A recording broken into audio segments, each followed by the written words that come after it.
우리 하나님 말씀 봅니다. 요한복음 13장 2절 말씀 같이 봉독합니다. 마귀가 벌써 시몬의 아들 가룟 유다의 마음에 예수를 팔려는 생각을 넣었더라. 아멘. 신앙 안에서의 인간 시리즈 오늘 네 번째 시간으로서 오늘 제목은 유혹에 대하여라는 제목으로 함께 말씀을 나눕니다.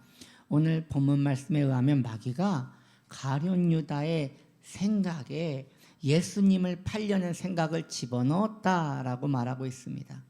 즉 생각에 또 다른 생각을 섞어 넣었다는 것입니다. 이 말씀을 보노라면 가룟 유다는 예수를 팔려는 생각이 없었는데 마귀가 강제로 가룟 유다의 생각을 바꾸어 버린 것처럼 보여지기도 하는 말씀입니다. 이게 사실이라면 가룟 유다처럼 억울한 사람이 어디 있겠습니까? 그 자리에 가룟 유다가 아니라 그 자리에 베드로가 있든 사도 바울이 있든 그 자리에 있었다면 마귀가 그 생각을 바꾸어 예수를 팔게 만들었을 것이니 그 말씀대로라면 얼마나 가룟 유다가 억울했겠습니까? 그러나 이 말씀은 그렇게 이해하면 안 되는 것입니다. 가룟 유다의 마음에는 이미 예수님을 팔려는 마음이 있었어요. 이걸 어떻게 할 수 있습니까? 가룟 유다는 예수님과 3년이라는 시간을 함께 동거동락하였습니다. 그 시간 동안에 가룟 유다는 분명히 알았습니다. 예수님은 자신이 기다리는 메시아가 아니라는 것을 알았습니다. 가룟 유다가 원하는 메시아는 로마를 몰아내고 그 옛날 다윗의 때와 같이 이스라엘을 가장 강력한 나라로 만들어줄 군주요 왕을 구했던 것입니다. 그런데 예수님은 가룟 유다의 바램과 다르게 시간이 흐를수록 내가 예루살렘에 가면 죽는다. 얘들아 내가 예루살렘에 가면 죽는다. 그런 소리만 계속 하시는 거예요. 가룟 유다는 예수님을 보면 볼수록 실망감이 더 커졌을 것입니다. 그래서 예수님을 이미 마음속에 버린 상태가 이때였던 것입니다. 가룟 유다는 그때쯤 예수님을 제사장한테 팔아버려? 이런 생각을 간혹 했을 것이에요. 문득문득.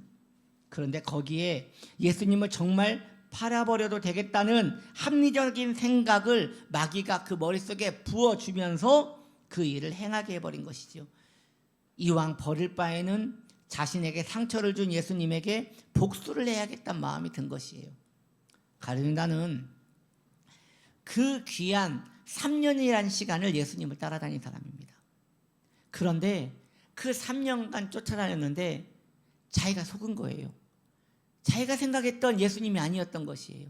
그러니 얼마나 분하고 화가 났겠어요. 그래서 가룟 유다는 예수님을 은 얼마에 팝니까?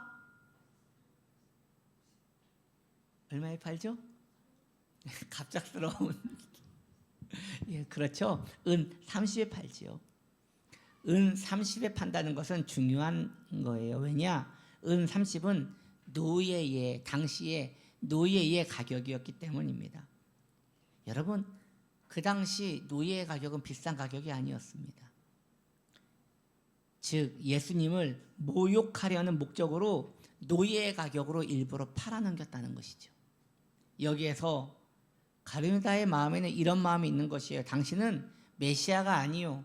당신은 그저 할 일 없는 노예에 불과하오 하면서 예수님을 모욕하고자 하는 그 복수심으로, 잔악한 복수심으로 그 은 30에 의도적으로 팔아 넘겨버린 것입니다. 그러므로 마귀가 가룟 유다에게 예수 팔려는 생각을 집어넣었다는 것은 이미 가룟 유다 안에 자리 잡고 있었던 예수님의 부정적인 생각을 실행에 옮길 수 있도록 용기와 압박을 주었다는 것이죠. 즉 생각만 했던 악한 상상력을 의지로 옮길 수 있는 강한 생각을 마귀가 불어넣어 주었다라고 이 본문을 이해하면 될 것입니다. 그렇다면 여러분, 이러한 일은 가룟 유다에게만 일어나는 것인가? 아니라는 것입니다. 오늘날에도 마귀는 이러한 방법으로 성도를 유혹하고 있다는 것입니다. 예를 하나 들어보겠습니다. 여러분, 알코올 중독, 흡연 중독, 몸에 해롭다는 거 다 알고 있습니다. 이거 모르는 사람 없습니다. 그 해로운 것들을 없으면 못 살 것 같이 의존하는 이들이 너무나 많습니다. 그런 분들을 보면 너무나 불쌍한 것 같아요. 특히 한국 알코올 중독 연구회에 의하면, 그 조사에 의하면 부모가 알코올을 의존하는 가정은, 그 부모, 아빠가 됐든 엄마가 됐든 둘 중에 한 명이라도 알코올을 의존하는 가정은 확률적으로 10가정 중 4가정이 자녀들이 가출하거나 또 다른 중독에 빠져든다는 그 연구 결과가 나와 있습니다. 여러분, 얼마나 그 안타까운 것입니까? 이렇게 가족들을 다 버리고 떠나는 거예요. 어린 자녀들을 버리고 이 술 때문에 떠나보게 돼버리는 것이에요. 오늘날 그 기독교 그 조사 연구에 보면 교회 나오는 사람들 가운데, 예수 믿는 사람들 가운데서도 그 술을 드시는 분들이 그렇게 많다고 해요. 그 간헐적으로 기분 좋으면 이렇게 한 잔씩 하시는 분들이 있다는 그런 보고가 있습니다. 우리 성도 중에는 없죠? 여러분, 제가 속고 있는 거 아니죠? 없는 거죠? 혹시 조용히 저녁마다 홀짝 드시는 분 있으면 오늘부터 드시지 마시기 바랍니다. 이왕 예수 믿은 거 잘 믿어야지, 한쪽은 세상에 한쪽은 교회에 이렇게 하면 주님이 슬퍼하시지 않겠습니까? 흡연은 또 너무나 심각합니다. 여러분, 이 흡연 사진을 보십시오. 너무 끔찍하지 않습니까? 대한치매학회에서는 2009년 연구 결과에 흡연을 한 사람이 일반인보다 치매에 걸릴 확률이 3배가 높다고 합니다. 왜 그런 것이에요? 담배 연기가 인간의 뇌에 치명적인 문제를 일으키기 때문입니다. 그래서 여기 요즘은요, 자매들도 다이어트 한다고 담배를 많이 펴요. 이게 얼마나 몸에 해로우면 그 피를 말리고 살을 말리니까 이 죽어가는 건데, 그걸 다이어트라고 그 담배를 피면서 그 살을 빼시려는 분이 있어요.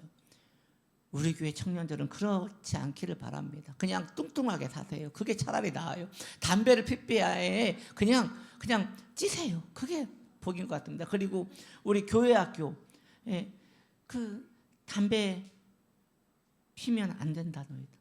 담배 피면 아무리 그 재밌어 보이고 멋있어 보여도 그것은 마귀가 주는 것이니 이건 절대 안 됩니다. 특히 남성들, 이제 남자 우리 교회 학교 아이들은 군대 가서 또 배울 수도 있어요. 안 돼요. 안 돼요. 이것은 절대 안 되는 것입니다. 왜요? 치매 걸린다니까, 치매. 그리고 그것뿐만 아니라 하나님 앞에서도 그 냄새 폴폴 풍기면서 예배드리면 그거 어떻게 합니까? 주님의 은혜가 우리 교회 학교를 꽉 붙들어서 우리 교회 학교 학생들은 술하고 담배는 아예 모르며 살기를 축복합니다. 아니, 왜 어른들이 아멘을 합니까? 아이들이 아멘을 해야지. 우리 교회 학교는 일평생 술과 담배는 나는 모르는 것입니다라고 살기를 축복합니다. 큰일 났네. 큰일 났어. 아멘이 이렇게 약해서. 부끄러워서 그런 거죠. 확실히 우리 교회 학교 학생들이 그렇게 술과 담배를 모르고 살아가기를 축복합니다. 그런데 이 해로운 것은 한 번 중독에 빠진 사람들은 나오지는 못합니다. 왜 그런 것입니까? 중독에 빠진 사람들이 마음을 굳게 먹고 냉장고에서 술을 다 꺼내서 싱크대에 다 버리고, 또 가족들 보는 앞에서 담배를 가위로 쑥 다 잘라버리고, 그렇게 하여 오랜 시간을 그 술과 담배를 끊었다 하더라도 어느 날 그에게 속상한 일이 생겼습니다. 그때 오랫동안 입에 대지 않았던 술이 갑자기 막 떠오르는 것이에요. 그래도 이제 안 먹기로 했으니 침을 꼴깍꼴깍 삼키면서 이걸 참아냈습니다. 그러나 이미 그의 마음은 황폐해져 있고 허전하고 외로운 것입니다. 예전에 어느 목사님하고 제가 대화를 하는데 그 목사님이 저한테 그런 얘기를 하는 거예요. 목사님은 막 갈증이 나면 물이 생각나지요? 라고 하던 거예요. 그래서 저는 물도 생각나고 아이스하면서 생각이 납니다. 그랬더니 저는 막 운동하고 갈증이 막 나면 맥주가 생각납니다. 그러는 거예요. 이게 너무 힘들대요. 지금 주의 종이 돼서 이렇게 하나님을 섬기고 지금 술을 안 먹은 지가 굉장히 오래됐음에도 불구하고 그 대학생 때 한참 이렇게 먹었던 그 뭐라고 할까요? 그 쾌감이라고 해야 하나? 이런 게 지금도 자기를 너무 힘들게 한다는 것이에요. 한번 이렇게 입을 대놓으면 이런 게 계속 생각나는 것 같아요. 그런데 그게 깊은 중독 속에 빠졌던 사람들은 얼마나 생각이 많이 나겠어요. 그래서 막 스트레스를 받는 날 이런 게 생각났지만 이 사람은 끝내 참아냈습니다. 그리고 그날 저녁에 너무나 몸과 마음이 지쳐서 집으로 들어갔습니다. 그런데 그날따라 아내가 컨디션이 안 좋았는지 남편이 들어오자 막 신경을 찌릿찌릿 긁는 거예요. 그러더니 그냥 이걸로 끝나야 하는데 이제 막 악답을 퍼붓는 거예요. 내가 너 같은 거라고만 살지 않았어, 뭐 이러면서 이런 악한 말을 막 쏟아붓는 거예요. 그러니까 이 남편이 그치나도 몸과 마음이 지쳐 있는데 너무 화가 나가지고 문을 팍 닫고 밖으로 나갑니다. 그러더니 슈퍼에 가가지고 술을 딱 놔가지고 펄컥펄컥 마시면서 그런 생각을 하는 거예요. 내가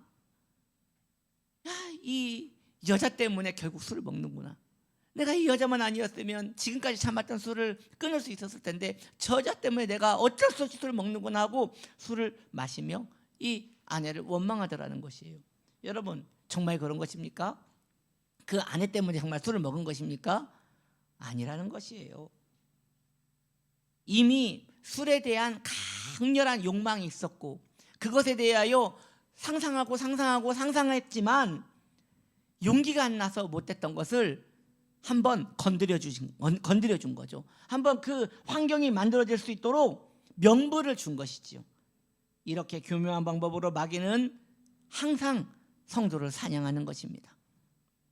그리고 이 방법은 효과가 좋아서 마귀가 고대 때부터 진리적으로 사용해도 늘 낚시에 성공하는 최애 사냥 아이템인 것입니다. 마귀는 지금도 미끼만 바꾸어서 사용할 수 있는 것이에요. 마귀는 사냥 전문가입니다. 어떤 미끼를 써야 이 사람이 그 미끼를 묻는지 잘 압니다. 그래서 누군가는 혈기에 대하여, 누군가는 돈에 대하여, 누군가는 중독에 대하여, 누군가는 음행에 대하여, 누군가는 게으름에 대하여, 누군가는 핑계에 대하여, 누군가는 미움에 대하여 이렇게 그 사람이 잘 걸리는 것을 미끼를 딱 걸어가지고 명분을 만들어주는 것이에요. 그 상대에 따라 어울리는 미끼를 끼워서 성도를 이처럼 처참하게 무너뜨리는 것입니다. 마귀는요, 사람에 대해서 너무 잘 알아요. 인간에 대해서 너무 잘 알아요. 왜요? 태초부터 인간을 연구했으니 얼마나 인간에 대해서 빠삭하게 알겠습니까? 그러므로 인간이 마귀의 지혜를 넘어선다는 것은 불가능한 것이에요. 수련, 교육, 학문, 인격 수양 이런 것으로는 마귀를 이길 수가 없는 것입니다. 그러므로 저는 오늘 우리 성도님들이 원수의 이러한 공격에서 벗어날 수 있는 근원적인 복된 방법을 말씀드리려고 하는 것입니다. 그것이 무엇이냐? 바로 예배를 회복하는 것입니다. 다시 말씀드립니다, 여러분. 마귀에게서 벗어날 수 있는 정말 좋은 방법은 예배를 회복하는 것입니다. 이것을 좀 이야기를 하기 원합니다. 영적인 존재를 막아내기 위해서는 영적인 부분을 방비해야 하는 것입니다. 성경은 말씀하시기를 지혜의 근원이 하나님을 경외하는 것이라고 하였습니다. 마귀의 지혜보다 하나님의 지혜가 더 큰 것입니다. 그러기에 하나님을 만날 수 있는 예배를 회복하는 것이 원수의 공격에서 자신을 지키는 가장 좋은 방법이 되는 것이에요. 그러나 이 또한 쉬운 일은 아니죠. 예를 들어 봅니다. 주일 예배를 항상 집중하여 예배하던 착한 성도님이 계셨습니다. 어느 날 토요일 할 일이 너무 많아서 새벽이 되어서야 잠이 들 수 있었습니다. 우리가 살다 보면 그럴 수 있는 거 아닙니까? 토요일 날 너무 일이 많아서 어쩔 수 없이 늦게 잠이 들었어요. 그럼에도 피곤을 이기고 주일 아침 예배를 드리기 위하여 교회에 왔습니다. 일단 그 성도는 피곤을 이기고 교회에 왔다는 생각이 마음에 깔려 있습니다. 정상적인 성도의 심령이라면 토요일에 바쁜 것은 자신의 사정이고 그런 일정을 결국 자신이 만들어 주일 예배를 경홀히 여겼다는 죄스러움이 마음에 있어야 하는 것이 합당할진데, 그의 마음에는 그래도 내가 잠을 2시간 자고 이렇게 교회에 나가서 예배를 드리는 거 보면 나 좀 대단한 듯, 이런 생각을 한다는 거예요. 이런 마음이 안개같이 그의 의식 속에 깔려 있는 것입니다. 보십시오. 이렇게 원수의 유혹은 예배에서부터 그의 생각에 간섭하여 내 생각인 것 같이 들어온다는 것이에요. 그러나 찬양 시간까지는 어떻게 눈을 뜨고 버텼어요. 박수를 치면서 잠을 깨어가면서 어쨌든지 견뎠어요. 드디어 설교 시간이 되었습니다. 피곤이 짜증스럽게 밀려오는 것이에요.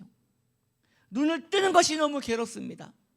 그래도 목사님 시험 들까 봐 눈을 부릅뜨고 쳐다보았지만 이미 정신은 가물가물합니다. 이만 기절하기 직전이에요.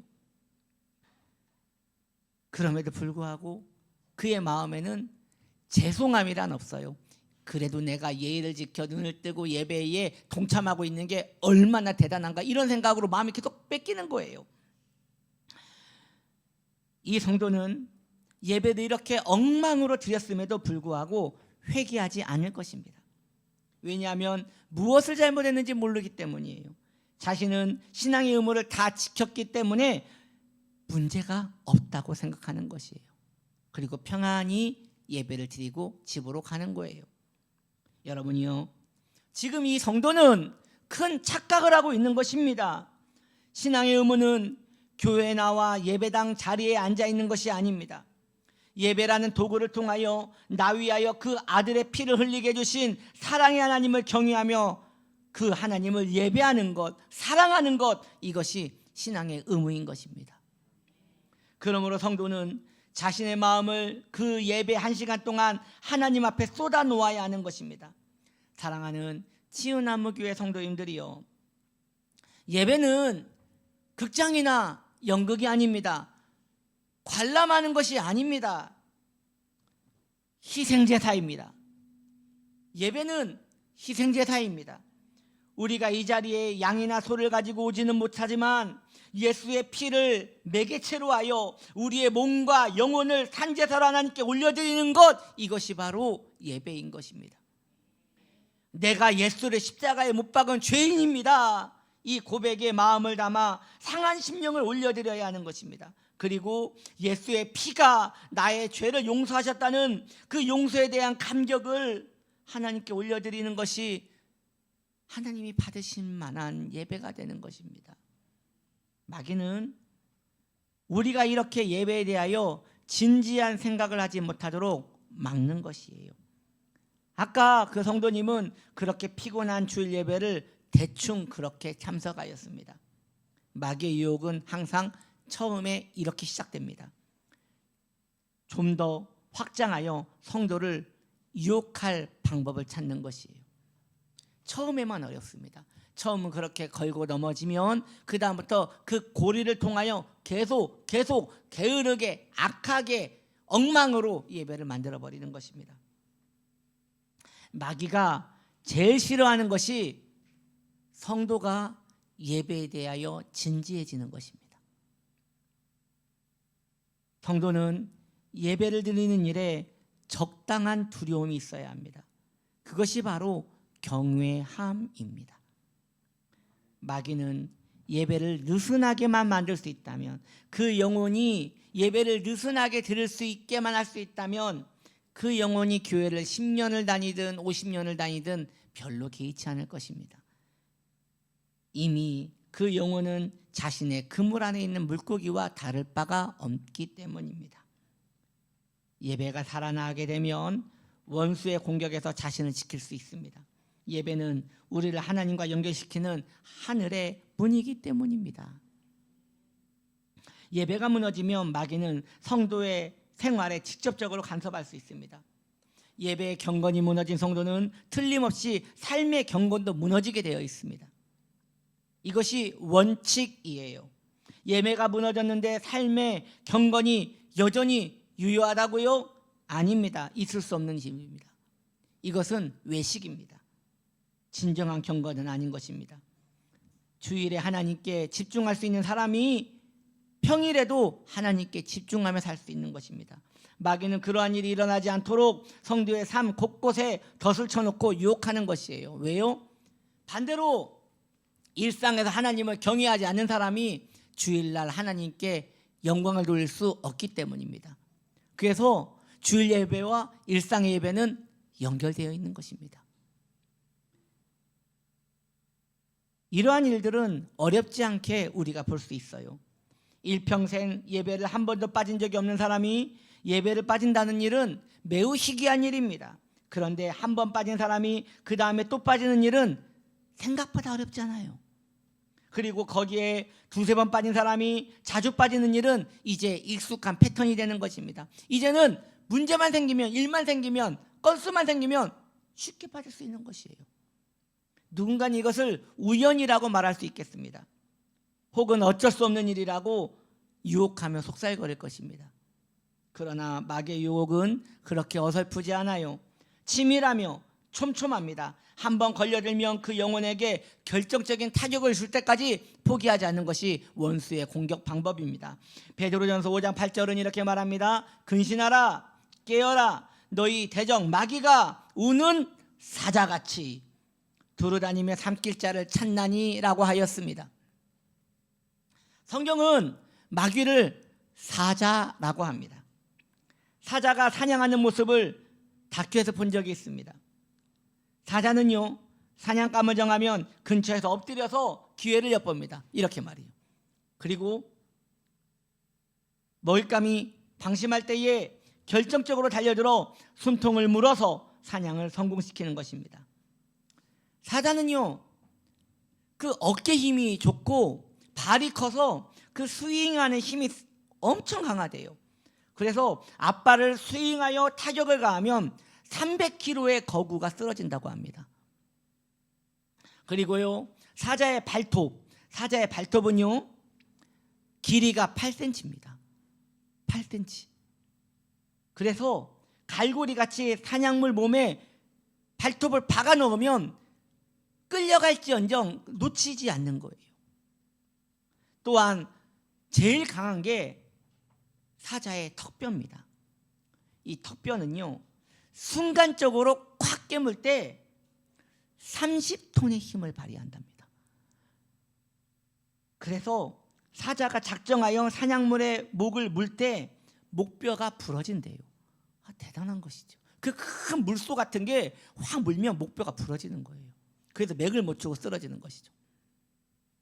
이 얼마나 원수 마귀와 닮은 모습입니까? 마귀는 휘청거리는 영혼을 큰 주먹으로 쳐서 쓰러뜨립니다. 그러기에 성도는 그리스도라는 반석 위에 서 있어야 할 줄 믿습니다. 마귀는 날카로운 발톱으로 성도의 영혼을 파고들어서 떨어지지 않습니다. 성도는 복음의 전신갑주를 입어 마귀의 공격에서 벗어나야 할 것입니다. 마귀는 사나운 턱과 송곳니로 할 수 있거든 성도를 재기불능으로 만들려고 합니다. 그러기에 소망 되시는 그리스도를 바라보므로 7번 넘어져도 8번 일어설 수 있는 믿음의 성도가 되기를 소망해야 하는 것입니다. 우리가 이러한 원수에 대한 정보를 실제 영적인 현실로 받아들여 우리의 영적 생활에 적용할 수 있다면 얼마나 좋을까요? 그러면 그 유익이 우리의 경계가 되어 우리를 단단히 세워줄 수 있을 것입니다. 마귀는 끊임없이 성도를 유혹합니다. 누구도 마귀의 유혹에서 안전하지 않습니다. 주회정도 목사도 안전하지 않고 권사님도 안전하지 않고 안수집사님도 안전하지 않고 신앙생활에 10년 20년 해도 안전하지 않습니다. 왜냐하면 마귀는 성도가 걸려들 때까지 엎드려서 기다리고 또 기다릴 것이기 때문입니다. 그러므로 무엇보다 예배를 소중하게 여기십시오. 자주 드리는 예배라고 마음이 해이해지면 안 됩니다. 예배만큼 우리를 보호할 수 있는 방패는 없는 것입니다. 예배에 마음을 쏟는 성도는 어떠한 상황 속에서도 매주 승리할 수 있는 것이에요. 여기에서 좀 더 나아가 봅시다. 우리는 마귀의 공격에서 자신을 지키기 위하여 예배 생활에서 승리해야 함을 알게 되었습니다. 그렇다면 구체적으로 예배에 승리하기 위하여 무엇을 해야 하는 것입니까? 물론 기도도 해야 하고 말씀도 읽어야 합니다. 다 중요합니다. 그러나 가장 실제적인 것을 이 시간 말씀드리려고 합니다. 다큐에서 보면 사자가 가장 먼저 공격 대상으로 삼는 동물들은 다친 동물이에요. 다쳐가지고 다리를 쩔뚝쩔뚝거리는 그런 동물을 사냥감으로 집어요. 왜 그러느냐? 그 동물이 공동체에서 떨어져서 홀로 있는 시간이 많기 때문인 것입니다. 유혹에서 벗어날 수 있는 가장 좋은 방법은 믿음의 공동체 안에서 살아가는 것입니다. 오늘날 이 시대는 신앙생활을 홀로 하려는 경향이 너무 많아요. 간섭받는 것도 싫고 관계 맺는 것도 부담스럽기 때문이겠지요. 특히 코로나 이후 더욱 그런 성향이 많아지게 된 것이 사실입니다. 마귀의 타겟 시대의 성도들이 너무도 많아졌기 때문입니다. 이미 믿음의 공동체와 상관없는 신앙인들은 마귀의 공격권 안에서 살아가고 있는 것과 같아요. 그러므로 믿음의 공동체 안에 들어오기를 힘쓰시기 바랍니다. 누군가는 이렇게 생각할 수 있어요. 목사님, 저는요 우리 교회 안에서는 저랑 이렇게 좀 생각이 통하는 사람이 없어서 저는요 다른 교회 성도하고 교제하는 일이 많습니다. 그래서 저는 여튼 이 교회 안에서만 공동체가 없지 밖에 공동체가 여럿 있습니다. 이렇게 말하며 자기의 안전함을 주장하는 이도 있을 것입니다. 이것은 조금만 생각해봐도 좋은 생각이 아님을 금세 알 수 있습니다. 출석하는 교회 안에서 공동체가 중요한 것은 출석하는 교회 안에서 꼭 공동체를 만들어야 하는 이유는 혹시 영적인 문제가 생길 때 성도님과 함께 기도하는 것도 중요하지만 가장 큰 이유는 목회자와 연결되기 위하여 그 공동체가 중요한 것이에요. 그런데 다른 교회 성도님들과 영적인 교제를 나눈다면 그 영혼의 유혹이 찾아올 때 그 문제를 해결하기가 어렵게 되는 것입니다. 그러므로 외부 교회 성도님들과 교제하는 것 좋습니다. 그러나 그것만으로는 마귀의 유혹에서 벗어나는 것은 쉽지 않습니다. 함께 성찬을 나누는 성도 안에서 영적인 교제를 나누는 것이 바람직한 교제인 것입니다. 그래서 이제 기독교 논문에 이런 내용이 있어요. 실제로 성장하는 교회, 건강한 교회를 살펴봤더니 주일 예배가 끝나고 성도님들이 1시간 동안 교회를 떠나지 않고 교회 안에 머물러 있는 교회들은 그 교회가 든든하게 서간다는 것이에요. 그 1시간 동안 어떻게 하든지 교제를 한다는 것이죠. 그런데 그 교회가 쉽게 무너지는 교회들은 주일 예배 끝나고 뭐가 바쁜지 쌩하고 나가버리더라는 것이에요. 오늘부터 교회 문을 잠그도록 하겠습니다. 여러분, 누군가는 쉽지 않을 수 있어요. 왜냐하면 성격이라는 게 있기 때문에, 기질이라는 게 있기 때문에 말 붙이기도 쉽지 않고 또 친근하지도 않고 그래서 쉽지 않을 수 있어요. 그래도 여러분 믿음을 가지고 먼저 이렇게 말도 좀 거시고 이 교회 안에서 영적인 공동체를 꼭 만드시기 바랍니다. 여러분을 위해서 꼭 필요한 것입니다. 그래야지 목회자와 성도 안에서 이렇게 교제가 일어날 수 있게 되는 것입니다. 마귀의 유혹에 넘어가 시험에 빠진 성도들을 보십시오. 어렵지 않습니다. 이단들이 제일 먼저 하는 것이 성도에게 쓸데없는 얘기를 해서 그 교회와 거리를 두게 만드는 것입니다. 그러면 병들어서 떨어져 나가는 것이에요. 그런 영혼들은 쉽게 사냥할 수 있기 때문입니다. 이것은 교회 오랜 전통이 증명하고 있는 것이 아닙니까? 이제 한 가지를 더 말씀드리고 말씀을 마치려 합니다. 이것 또한 예배 생활을 지키는데 아주 중요한 원리 중 하나입니다. 바로 말씀 앞에서 자신을 낮추는 습관을 가지는 것입니다. 말씀 앞에서 자신을 낮추는 습관을 가지십시오. 특히 설교에 대하여 그러합니다. 설교와 성경은 다른 것입니다. 성경은 자신이 읽고 싶은 대로 읽을 수 있습니다. 그래서 성경 해석이 모두 다른 이유가 거기 있는 것이지요.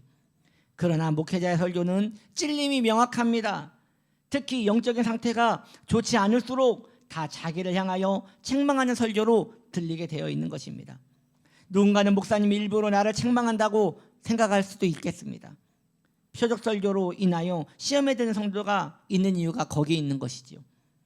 이것이 중요합니다. 설교를 들을 때 자신에게 하는 말처럼 들린다면, 그게 혹 의도적으로 목사님이 하는 것 같이 들릴지라도, 그런 일은 없어야겠지만 그렇게 보인다 할지라도 마음을 낮추어 자신이 그 찔림 앞에 엎드리는 것이에요. 그렇게 하면 살아요. 그렇게 하면 삽니다. 누가 저 이야기를 목사님한테 얘기해줬지, 그렇게 반응하는 게 아니라 내가 들어야 할 말인가 보다 하고, 아멘 주님 더 말씀하시옵소서 하고 마음을 낮추면, 그때부터 그 성도는 마귀가 건들 수 없을 만큼 강력한 성도가 되는 것이에요.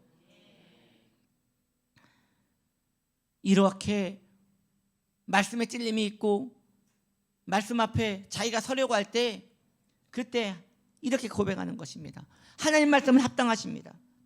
고장난 저를 고쳐주시고 저를 치료하여 주옵소서. 제가 잘못했습니다. 저에게 깨달음을 주옵소서. 이러한 마음을 가지셔야 한다는 것입니다. 사실 이러한 마음은 하나님이 주시는 마음입니다. 자신이 가지고 싶다고 가질 수 있는 마음이 아니에요. 말씀 앞에서 상한 마음을 받은 성도가 하늘의 복을 받은 자임을 아시기 바랍니다. 그러한 성도는 마귀가 아무리 유혹을 한다 하여도 넘어갈 마음이 없습니다. 왜냐? 그의 마음이 송두리째 그리스도께 빼앗겼기 때문입니다. 이미 그의 마음은 하나님 앞에 각이 떠져서 드려진 자이기 때문에 그러한 성도는 하늘의 복을 받은 자가 틀림없는 것입니다. 그래서 우리 예수님도 첫 번째 복으로 말씀하시지 않습니까? 심령이 가난한 자는 복이 있나니. 우리 성도인들에게 그러한 복이 임하기를 축복합니다. 그러한 성도는요, 이후에 우리 치유나무 교회가 아니더라도 어느 교회를 가더라도 넘어지지 않는 것이에요. 왜냐? 마음밭이 너무 좋기 때문인 것이죠. 마귀는 성도를 유혹합니다. 그런데요, 마귀가 이 사람도 유혹하고 저 사람도 유혹하지만 어떠한 성도는 넘어지지 않고 어떠한 성도는 넘어집니다. 무엇을 말하는 것입니까? 책임은 결국 나에게 있다는 것입니다. 책임은 결국 넘어진 나에게 있다는 것이에요. 오늘은 성찬식이 있습니다. 예수님의 피와 살을 먹으며 예수님과 하나 되기를 사모하십시오. 예배가 살아나기를 사모하십시오. 공동체 안에 서 있기를 소망하십시오.